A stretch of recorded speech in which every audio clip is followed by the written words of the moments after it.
Millionaire encounters 4-year-old girl holding missing person poster, but is shocked to see his own face in the picture. Comment what you think will happen. Your opinion is very important, and subscribe to my channel to support my work. Your help is greatly appreciated. The afternoon sun cast a golden hue over the town square of Willow Creek when Arthur Manning felt the weight of his 47 years on his shoulders. 20 years had passed since he'd left that small town in rural Iowa, and now, returning as the owner of a successful supermarket chain, each step on the brick pavement brought memories he had struggled so hard to forget. His Italian loafers clashed with the rustic paving as he walked, observing the changes and continuities of the place. The gazebo was still there, freshly painted. The wooden benches had been replaced with metal ones, but they maintained the same layout. Some ladies chatted animatedly, seated in the shade of the trees, their laughter echoing through the square like ghosts of a distant past. That's when he saw her. A small girl, no more than 6 years old, blonde hair tied in two messy pigtails, wearing a simple floral cotton dress. Her large, curious eyes fixed on him with a disconcerting intensity. In her small, delicate hands, she held something that looked like an old photograph. Arthur tried to look away, but there was something magnetic about the child. She began to walk toward him with determined steps, as if she had been waiting for this moment. The businessman felt an inexplicable discomfort grow in his chest. "Mister," she said, her childish voice carrying a surprising seriousness, "is this you here?" She held out the yellowed photo to him. Arthur reluctantly took the aged paper. His heart stopped for a moment. It was an old newspaper clipping, and there he was, much younger, under the headline that had haunted him for years. "Young man vanishes after fire at Sunflower Farm." "Where did you get this?" he asked, his voice betraying the apparent calm he was trying to maintain. "Grandma Dot said you'd come back when the bluebells bloomed again," the girl replied, as if that explained everything. Arthur felt cold sweat run down his back. That name, Dot, awakened memories he had buried deep in his mind. Dorothy Chalmers, the woman who had practically raised him on the farm, who always smelled of freshly brewed coffee and had hands calloused from hard work. "What's your name?" he asked the girl, trying to maintain his composure. "Lily," she replied, smiling. "Grandma Dot talks about you a lot. She always looks at this picture and cries." The businessman observed the girl more closely. There was something familiar in her features, something he couldn't quite put his finger on. His self-preservation instinct, honed by years of building an empire in Chicago, told him that this could be a trap, perhaps an elaborate scam. But there was a disconcerting sincerity in the child's eyes. "Can you take me to your grandma?" he asked, surprising himself with the request. Lily took his hand without hesitation, a gesture of trust that caught him off guard. Her small, warm hands contrasted with his, cold and tense. They began to walk along the brick streets, leaving the square behind. The path they followed was a mosaic of memories. They passed Old Man Johnson's bakery, now with a modern facade, but still exuding the same aroma of fresh bread. They crossed the corner where the magazine stand he frequented in his youth had been, now transformed into a small coffee shop. Each step was like turning a page of a photo album he had tried to burn. Finally, they stopped in front of a simple house with faded blue walls and a small, well-tended garden. Colorful flowers decorated the flower beds, and a tire swing hung from a leafy maple tree. It was the kind of place that exuded welcome, very different from the sterile and modern environments he was accustomed to in Chicago. Lily let go of his hand and ran to the porch. "Grandma! Grandma Dot! Look who I brought!" The wooden door creaked open, and for a moment time seemed to freeze. A lady with snow-white hair and deep blue eyes appeared in the doorway.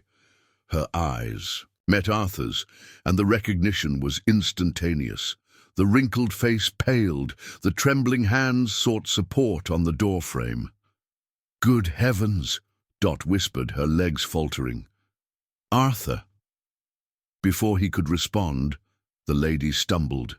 Arthur moved quickly, crossing the small garden in a few steps, managing to catch her before she fell. The frail body in his arms trembled, and he smelled the familiar scent of lavender that he always associated with her. "Grandma!" Lily cried, frightened. "She just fainted," Arthur reassured, carrying Dot into the house. The interior was exactly as he would have imagined. Simple but well-maintained furniture, photographs on the walls, an old television on a crocheted table. The aroma of freshly brewed coffee filled the room, mixing with the smell of cornbread coming from the kitchen. He carefully laid Dot on the sofa, while Lily ran to get water. His eyes scanned the photographs on the wall, and his heart raced as he recognized familiar faces. His parents, young and smiling, in front of the old sunflower farm. Himself, still, a child, sitting on the backyard swing. How is this possible? He muttered to himself, feeling the world he had so meticulously built begin to crumble around him. A soft groan drew his attention back to the sofa. Dot was beginning to awaken, her blue eyes focusing on his face with a mixture of disbelief and emotion. "You came back," she said, her voice choked. "After all this time, you finally came back." Arthur felt something break inside him, a barrier he had kept up for 2 decades. But before he could respond, he heard hurried footsteps coming from the street. A young woman, around 30 years old, entered the room like a hurricane. "Mom, what happened? The neighbor called me saying that—" She stopped abruptly at the sight. Her mother lying on the sofa, a stranger in an expensive suit kneeling beside her, and Lily standing with a glass of water in her hands. Her eyes, identical to Dot's, narrowed with suspicion. "Who are you?" she asked, her voice laden with protection and suspicion. Dot sat up with difficulty, holding Arthur's hand as if fearing he might disappear. "Janice, honey, this is Arthur Manning." The silence that followed was as heavy as lead. Janice paled, her gaze alternating between her mother and the stranger, who, according to the stories she had heard throughout her life, had disappeared 20 years ago after the tragedy that destroyed Sunflower Farm. "Impossible," she whispered. "You're mistaken, Mom. Arthur Manning disappeared a long time ago. Everyone knows that."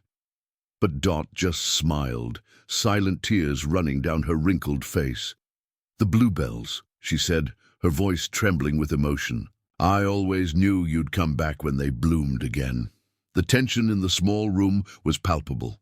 Janice remained standing, arms crossed, watching with suspicion as her mother recovered from her fainting spell. The man claiming to be Arthur Manning seemed out of place in that simple environment, his Italian suit contrasting with the modest furniture and peeling walls. "We need to call a doctor, Mom," Janice insisted, approaching the sofa. Her years of experience as a nurse in Des Moines had honed her caregiver instinct, even though she was now torn between attending to her mother and confronting that stranger. "No need, honey," Dot replied, still holding Arthur's hand firmly. "It was just the excitement. You have no idea how long I've waited for this moment." Lily, sitting on the arm of the sofa, watched everything with attentive eyes. There was a peculiar wisdom in her gaze, as if she understood more than a child her age would normally understand. "Grandma," she said softly, "tell him about the letters." Dot paled again, and Janice shot a stern look at her daughter. "Lily, go to your room right now." "But, Mom—" "Now, Lily." The girl got off the sofa reluctantly, but before leaving the room, she turned to Arthur. "I knew it was you. Your eyes are the same as in the picture Grandma keeps in the blue box." After Lily left, a heavy silence fell over the room. Arthur gently released Dot's hand and stood up, adjusting his suit in an automatic gesture that betrayed his nervousness. "Maybe I shouldn't have come," he said, his voice controlled. "Clearly my presence is causing trouble." "No!" Dot exclaimed, trying to get up. "Please don't go! Not again!" The plea in the lady's voice made Janice falter in her defensive stance. She had never seen her mother so vulnerable, so desperate. "If you really are who you say you are," Janice began, "why come back now? Why after all this time?" Arthur ran a hand through the graying hair at his temples, a gesture that revealed his unease. "I didn't plan to come back.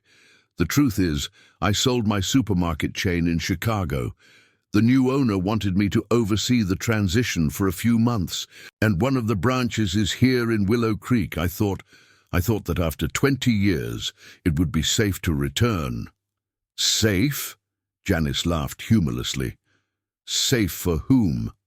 "Janice," Dot scolded, "you don't know everything that happened." "And do you, Mom? Because for years you cried over this man, kept newspaper clippings, kept looking at that abandoned farm, as if you expected him to walk out of there at any moment. And now he just shows up, and we're supposed to accept that." Arthur watched the exchange between mother and daughter with a mixture of guilt and fascination. There was so much of Dot's temperament in Janice, the same determination, the same willpower. "You're right," he said, surprising both women. "You don't owe me anything. I'm a stranger who appeared out of nowhere, disturbing your peace, but—" He hesitated, choosing his words. "There are things about that night, about the fire at the farm, that never made sense to me." Dot straightened up on the sofa, her face taking on a grave expression. "Arthur, there's a lot you need to know. Your Uncle Gary—" "Mom!" Janice interrupted. "We can't trust him just like that, without further ado. What if he's an imposter? What if he's after the farm's money?" "What money?" Arthur asked, frowning. "Sunflower Farm was consumed by fire. There's nothing left." "That's what everyone thought," Dot said softly. "But your father, Ignatius, was a cautious man. He knew Gary was plotting something." The sound of that name, his father, hit Arthur like a punch to the stomach. For 20 years he had strived not to think about his parents, not to relive the guilt and pain of that night. "Mrs. Chalmers," he said, his voice trembling, "what exactly do you know about what happened?" Before she could answer, a noise coming from the hallway caught everyone's attention. Lily was standing in the doorway, holding a dark blue metal box. "Lily!" Janice exclaimed, exasperated. "Didn't I tell you to go to your room?" "But, Mom, Grandma always said that when he came back, I should show him this." The girl approached Arthur, extending the box. "Grandma says this was your mother's." Arthur took the box with trembling hands. It was surprisingly heavy for its size, and there was something familiar in its simple design, with small flowers engraved on the lid. "This box," he murmured, "was in my parents' room." "Clarice gave it to me the morning of the fire," Dot revealed, her voice laden with emotion. "She said that if anything happened, I should keep it until you returned." "My mother knew?" Arthur asked, his voice barely above a whisper. "Did she know something was going to happen?" The sound of a car parking abruptly outside interrupted the conversation. Janice ran to the window and her face changed expression. "It's Todd," she said, turning to her mother with concern. "Todd Benson?" Arthur asked, the name of his old childhood friend provoking a new wave of memories. "Yes, he's the mayor now," Janice replied, "and he's coming here." Dot grabbed Arthur's arm with surprising strength. "You can't let him see you," she said urgently. "Todd, he was involved. He helped Gary." The sound of footsteps on the porch made Arthur get up quickly.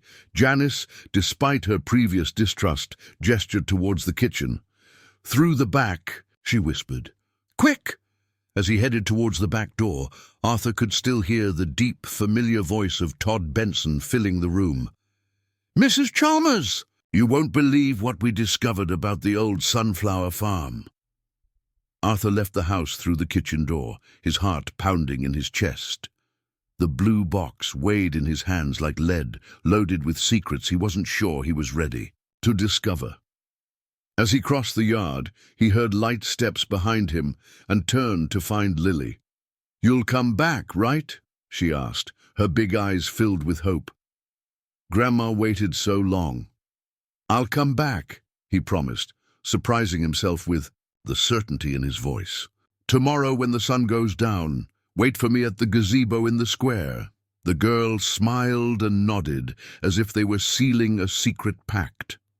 Arthur looked one last time at the house before leaving, his mind a whirlwind of unanswered questions.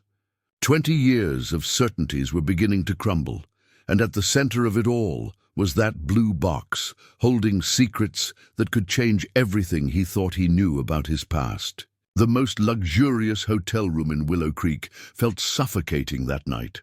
Arthur sat on the edge of the king-size bed, his suit jacket tossed aside, his tie loose, staring at the blue box on the coffee table as if it were about to explode at any moment. The air conditioning hummed softly, but he barely noticed.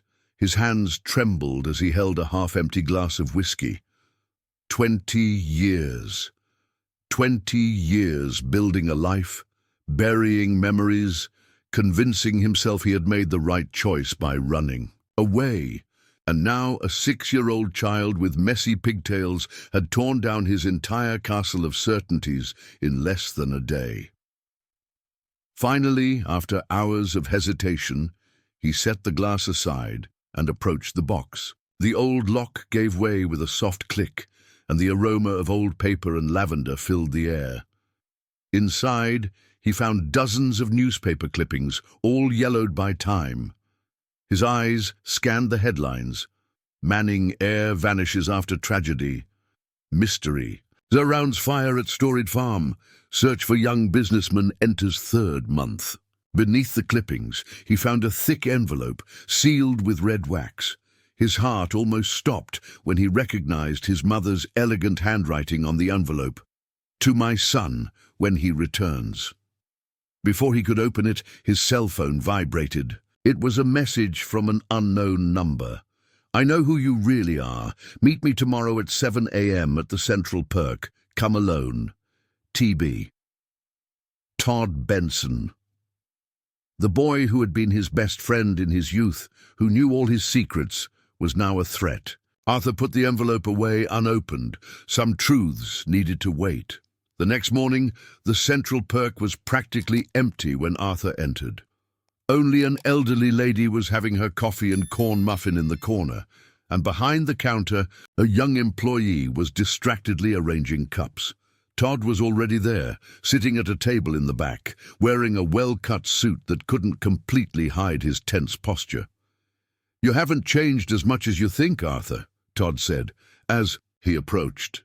"Or should I say Anthony Sanders, the successful businessman from Chicago." Arthur sat down calmly, studying the face of his old friend. The lines of expression and the graying hair at his temples couldn't hide the boy he had known. "What do you want, Todd?" "I want to prevent a tragedy," the mayor replied, leaning forward. "You have no idea what your return can cause. Some truths need to stay buried, like the fact that you helped my uncle destroy my family." Todd paled visibly. "It's not that simple. I was young. I needed the money for college. Gary promised that no one would get hurt, but people did get hurt, didn't they?"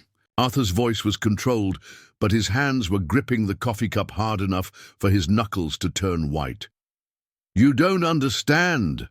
Todd ran a hand over his face, suddenly looking aged. "Gary had documents, proof that your father was embezzling money from the farm. He said that if I helped him, he would use his influence to get me a scholarship. I never imagined that—" "That what, Todd? That the fire wasn't accidental, that my parents—" "Your parents didn't die in that fire, Arthur." The world seemed to stop. The clinking of cups, the murmur of the television, everything disappeared. "What did you say?" "They survived. They ran away. Gary, he threatened them. He said that if they didn't sign the transfer of the farm, you would suffer the consequences. They signed and disappeared to protect you." Arthur felt the coffee churn in his stomach. "You're lying." "Why would I lie now? I'm the mayor. I have a reputation to uphold. If this story comes out—" Todd left the sentence in the air, its implication crystal clear. "Where are they?" "I don't know." After Gary got what he wanted, he disappeared too, moved overseas, from what I heard. But there's something you need to know about Dot." Arthur's cell phone vibrated again. It was a message from Janice. "My mother had a stroke. She's in the hospital. She keeps calling for you." He stood up abruptly, knocking over the cup. "This conversation isn't over," he said to Todd, already heading for the door. "Arthur, wait. There's something about Lily you need to know." But he was already out of the coffee shop, running towards his rental car. On the way to the hospital, his hands gripped the steering wheel as his mind raced. His parents alive? All this time. Why had Dot never said anything? The Willow Creek Municipal Hospital was a modest 3-story building. At the reception desk, a nurse directed him to the second floor. He found Janice in the hallway, her eyes red from crying. "She had a mild stroke," Janice explained, her previous hostility replaced by exhaustion. "The doctor said it was caused by emotional stress." "I'm sorry," Arthur murmured. "I never wanted to cause this." "It's not your fault," Janice sighed. "Mom, she carried so many secrets for so long. I guess it was too much for her." Lily was sitting in a chair in the hallway, swinging her legs nervously. When she saw Arthur, her eyes lit up. "You really came?" "Of course I came, kiddo." He knelt beside her. "How's your grandma?" "She's sleeping now, but before she kept repeating that she needed to tell you about the bluebells." Lily lowered her voice to a whisper. "She also said something about a safe in the basement." Janice, who had approached, frowned. "What basement? Our house doesn't have a basement." "No," Arthur said, an old memory surfacing in his mind. "But Sunflower Farm did." "The farm has been abandoned for years," Janice argued. "It's dangerous to go there." "I have to go, if there are answers about my parents." "Then I'm going with you," Janice declared, surprising both of them.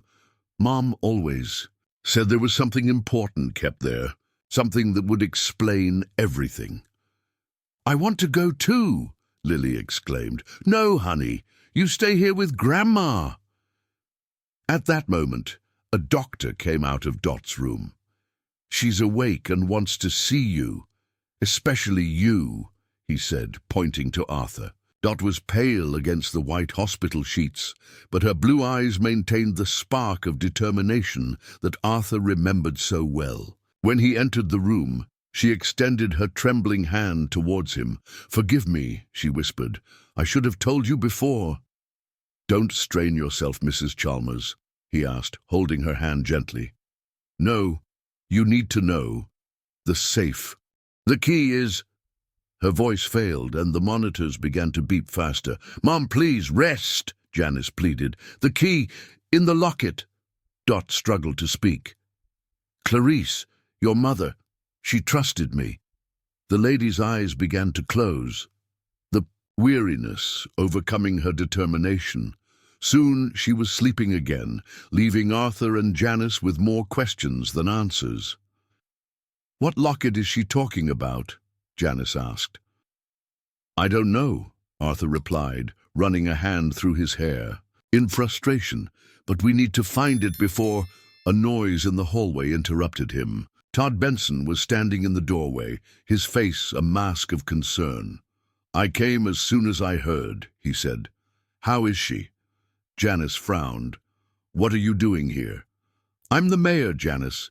It's my duty to care about the citizens." His eyes met Arthur's, especially those who keep important secrets. The tension in the room was palpable. Through the window, Arthur could see the sun beginning to set, painting the sky with orange hues. Somewhere in the city, a blue box held a letter from his mother that he had not yet read. In the hospital, a lady who was practically his second mother was struggling to reveal secrets kept for 2 decades.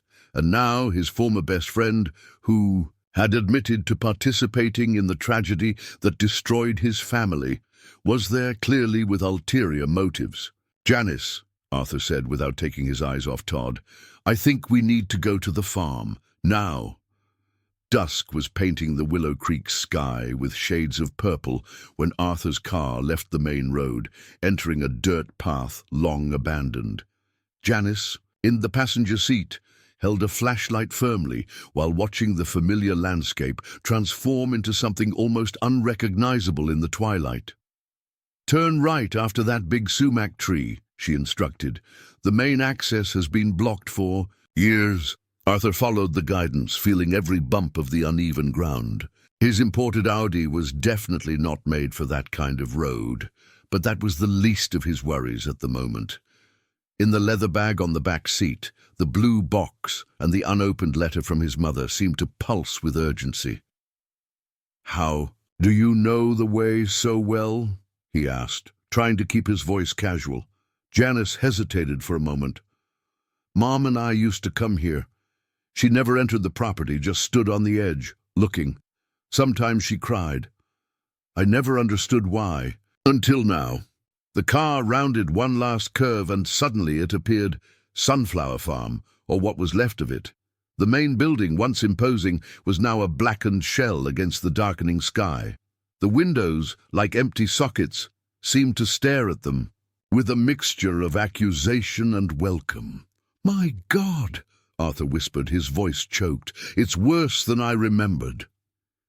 They got out of the car in silence. The air was heavy with the perfume of night-blooming flowers and the lingering smell of burnt wood, even after so long. Janice turned on the flashlight, its beam dancing over the charred walls. "The basement is in the back," Arthur said, walking ahead. There was an external entrance covered by a metal lid. "It's where Dad kept the tools and—" He stopped abruptly. There, partially covered by vegetation, was the hatch.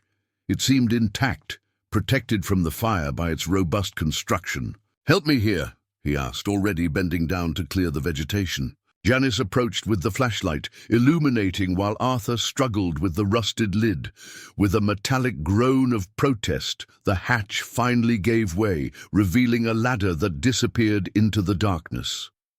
"Are you sure you want to do this?" Janice asked, her voice betraying a tremor of apprehension. "No," he replied honestly, "but I need to." The descent was slow and careful. The metal steps, although corroded by time, still seemed safe. The beam of the flashlight revealed dusty shelves on the walls, old tools covered in cobwebs, and something else, a metal door at the bottom of the basement. "The safe," Arthur murmured, approaching. "But we need the locket that Dot mentioned." "Wait," Janice said suddenly. "I think I know what she was talking about." She began rummaging through the purse she was carrying. "Mom always wears an old locket. She never takes it off, except when she's in the hospital." Her fingers found a delicate chain, at the end of which hung an aged silver oval locket. With trembling hands, Janice manipulated the jewelry until she found a small tab on the side. The locket opened with a soft click, revealing not a photo, as one would expect, but a small golden key. "She kept this all this time," Arthur said, his voice barely above a whisper, "waiting for me to come back." The key fit perfectly into the safe's lock. With the grinding of metal against metal, the heavy door swung open, revealing its interior. Janice brought the flashlight closer, and both held their breath. The safe was far from empty. There were organized folders, carefully stacked documents, and something that made Arthur's heart stop. A series of envelopes, all addressed to him, with dates that spanned several years after his escape. "They're letters from your parents," Janice said, her voice soft. "They never gave up on you." Before Arthur could react, a noise coming from the stairs made them freeze. Footsteps. Someone was coming down. "I see you got here before me," said Todd's voice, echoing in the basement walls. The light from his flashlight joined Janice's, creating dancing shadows in the claustrophobic environment. "How did you find us?" Janice asked, instinctively placing herself between Arthur and the stairs. "Please," Todd laughed humorlessly. "I'm the mayor. I have eyes all over town. Besides, it wasn't hard to guess you'd come here after the conversation." "At the hospital," "What do you want, Todd?" Arthur asked, his voice laden with weariness and frustration. "I want to stop you from making a terrible mistake," Todd replied, descending the last step. "There are things in these documents that could destroy many lives, including yours, Janice." "What are you talking about? Your mother didn't tell you everything, did she? About your father? About how he's connected to all of this?" Janice paled. "My father abandoned my mother before I was born. What does he have to do with this story?" "Ask her about Richard Caldwell," Todd said, taking another step towards the safe. "Or better yet, ask Arthur. After all, he worked for Gary for years without knowing." "What are you talking about?" Arthur demanded.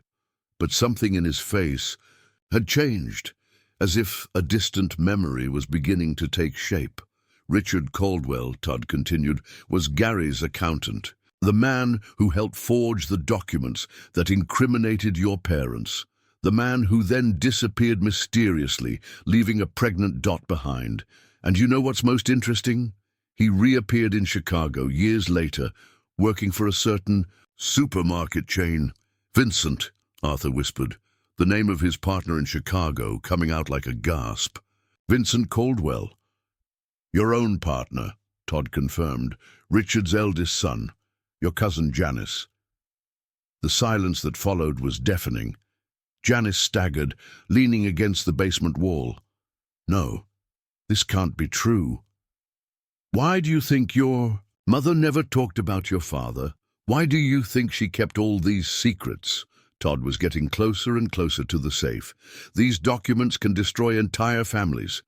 They're better off buried." "Just no," Arthur said firmly, placing himself between Todd and the safe. "Enough secrets. Enough lies. My parents spent years trying to find me. Dot kept this truth for 2 decades. It's time for everything to come to light." "You don't understand," Todd insisted, his voice taking on a desperate tone. "If this information comes out, it won't just be Gary who falls. Half of Willow Creek's important families are involved. The very development of the town over the past decades was built on a lie," Janice completed, her voice trembling with rage. "On my mother's suffering, on the separation of Arthur's family." A noise from above interrupted them. Footsteps. More than one person. "The police," Todd said, a humorless smile on his lips. "I called for backup as soon as I saw you leaving the hospital. After all, you're trespassing on private property." "Private property?" Arthur repeated. "This farm belongs to my family." "Not according to the official records," Todd retorted. "And as mayor, it's my duty—" But he didn't finish the sentence. With a swift movement, Janice had grabbed the folders from the safe, stuffing them into her bag. "Come on," she said. To Arthur, her voice urgent. "There's a back exit. Mom showed it to me once when I was a kid." Before Todd could react, they were already running down a side passage of the basement, the flashlight beam dancing frantically on the walls. Behind them, Todd's voice echoed, "You can't run from the truth forever." But they were no longer listening to him. Janice guided Arthur through a narrow passage that ended in a metal ladder, leading to an exit camouflaged among the trees, yards away from the main basement entrance. The night air hit their faces like a blessing as they emerged. In the distance, they could see the lights of the police flashlights approaching the main entrance of the farm. "My car," Arthur began, but Janice interrupted him. "No. They'll be waiting for it. I know another way, through the old cornfields. But we need to go now." Without questioning, Arthur followed her into the darkness. As they ran, he could feel the weight of the letters in his bag, Dot's locket safe in Janice's pocket, and the certainty that nothing in his life would be the same after that night. "Where are we going?" he asked, when they were already a safe distance from the farm. "To the only place where we'll be safe," Janice replied, without slowing down. "To the person who knows the whole truth from the beginning." "Dot," Arthur concluded, finally understanding. "Yes," Janice confirmed. "It's time for my mother to tell everything. About your uncle, about my father, about Vincent, about the bluebells. The hospital was silent at that hour of the night. Only the distant sound of monitors and occasional footsteps of nurses broke the quietness of the corridors. Arthur and Janice, still panting from the escape, stopped in front of the door of room 204. Lily was sleeping curled up in an armchair in the hallway, covered by a coat too big for her small size. "She refused to go home," Janice whispered, tucking a strand of hair from her daughter's face. "She said she needed to protect Grandma." Arthur observed the sleeping girl, noticing for the first time how her small, delicate nose resembled his own mother's. Was it just a coincidence? After that night's revelations, he no longer believed in chance. Dot was awake when they entered the room, her blue eyes shining with a renewed lucidity. "You went to the farm," she said. It wasn't a question. "How are you feeling?" Janice asked, approaching the bed. "Better now that you've arrived." Dot extended her trembling hand towards the bag that Janice was carrying. "You found it, didn't you? The documents, the letters." "We found everything," Arthur confirmed, sitting on the edge of the bed. "And now we need you to tell us the whole truth. About Richard Caldwell, about Vincent, about my parents, about everything." A deep sigh escaped Dot's lips. "First, give me back my locket," she asked. When Janice placed the jewelry in her hands, the lady held it against her chest before continuing. "This story began long before the fire, long before you were even born, Arthur." She paused, as if organizing her memories. "Your mother, Clarice, and I were more than employer and employee. We were confidants, friends. It was she who introduced me to Richard Caldwell, the new accountant that Gary had hired for the farm." "My father," Janice murmured, sitting in the other chair. "Yes, honey. Richard was a handsome, charming man and completely loyal to Gary. I didn't know that at the time. When I found out I was pregnant, I also found out that he was already married in Chicago and had a small son, Vincent." Arthur felt a shiver run down his spine as he heard his partner's name. So Vincent knew, all this time in Chicago, working with me. "Vincent knew everything," Dot confirmed.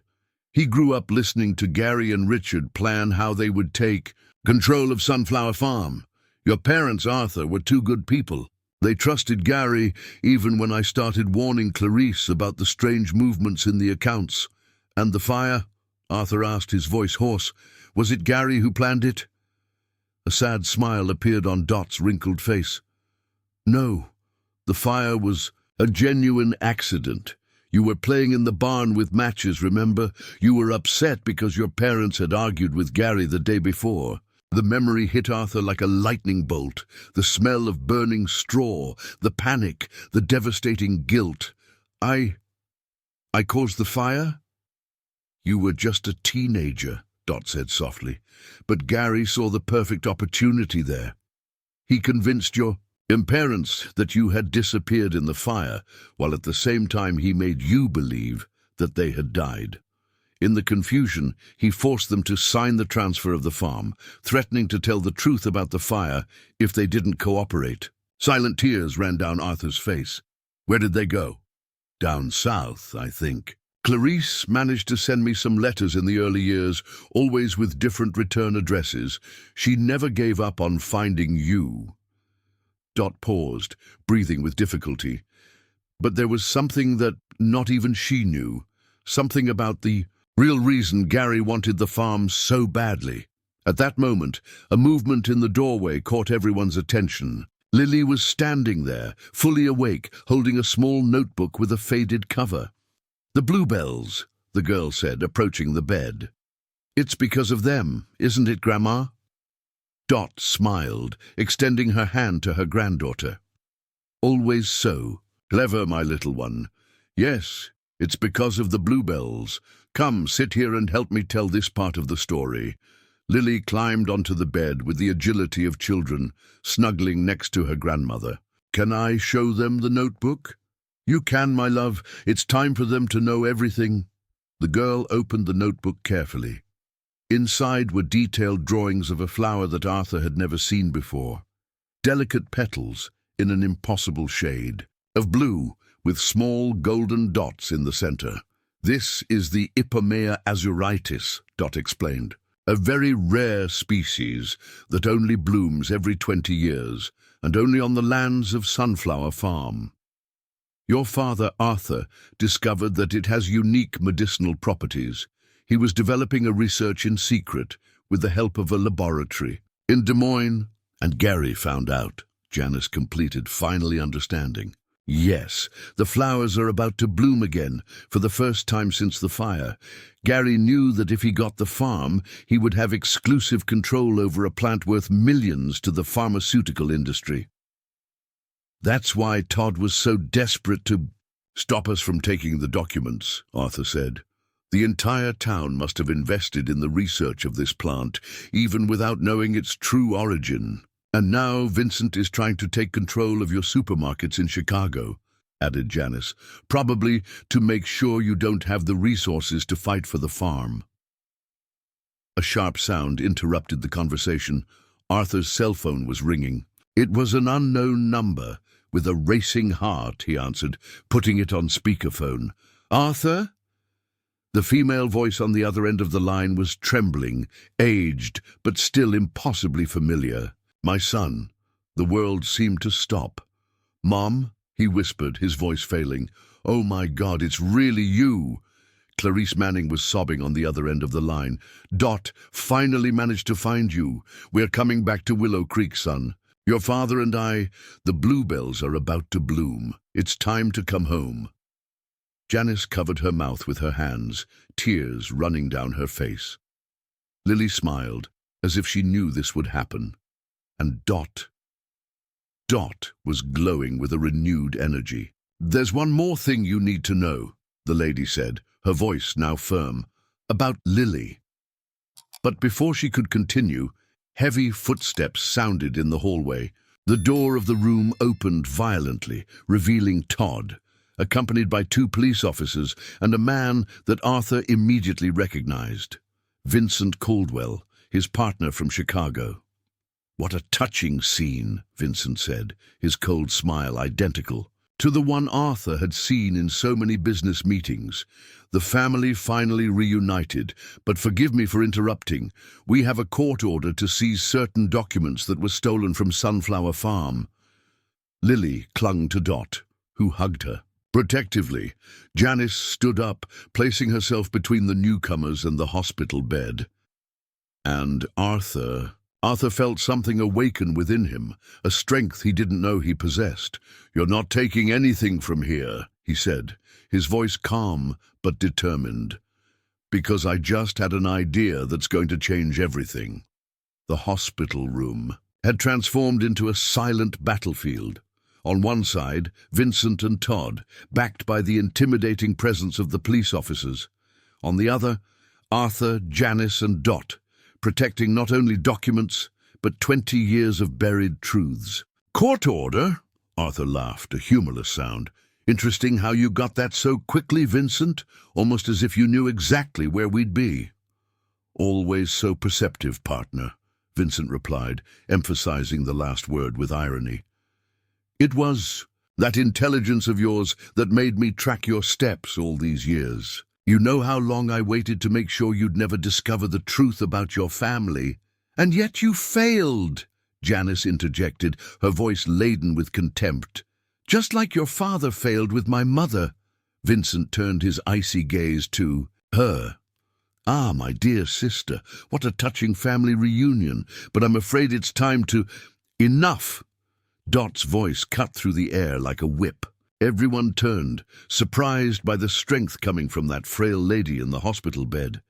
"Vincent Caldwell, you're just like your father, always thinking you can control everything and everyone with threats and false papers." "False papers?" questioned one of the police officers, hesitating for the first time. "Yes," confirmed Arthur, a smile spreading across his lips, "and that's exactly why you're not taking anything from here today." He took his cell phone out of his pocket, putting it on speakerphone again. "Mom," Are you still on the line? I am, son, Clarice's voice replied, now firmer. And your father is here too. We just sent all the original documents from the farm to the district attorney's email. Those that Gary forced us to sign, along with the evidence of the forgery. Vincent's face paled visibly.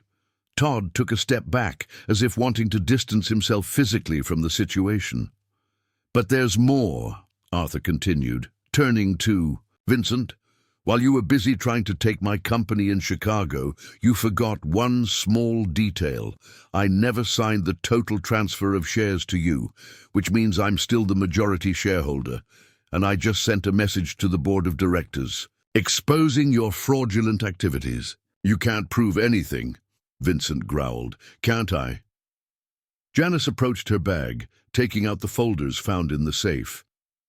These documents show 20 years of suspicious transactions, all linking you, your father, and Gary, including, she paused dramatically, the real reason for this whole scheme, the bluebells. Lily, who had remained quiet until then, stood up on the hospital bed holding the drawing notebook.